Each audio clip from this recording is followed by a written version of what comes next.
Yes, ready? Start.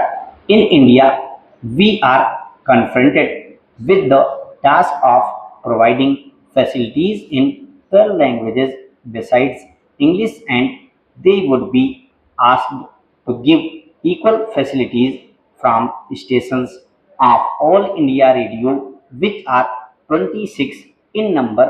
Moreover, in working out any practical formula, it has to be remembered that the number of parties which will have to be provided with these facilities comes to nearly 26.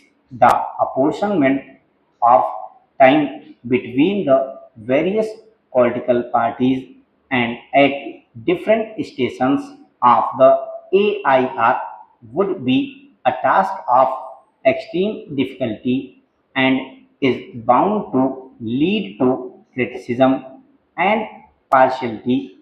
The determination of the principle for purposes of allocation of time will also lead to much controversy.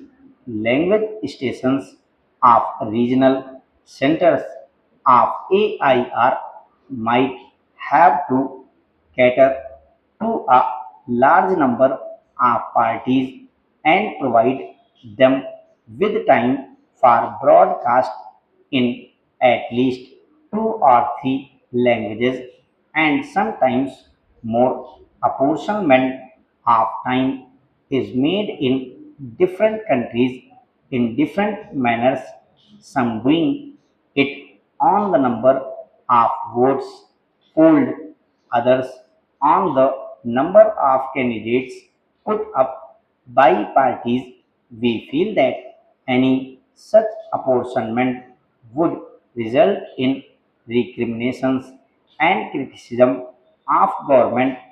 On the other hand, if all parties have to be provided with equal time, the normal activities of the AIR stations will have to be drastically curtailed during the election time.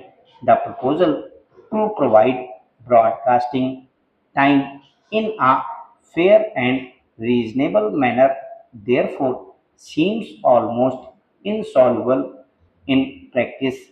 In view of these practical considerations, government have come to the conclusion that it would not be possible to allow political parties generally to utilize the facilities of the radio for election purposes.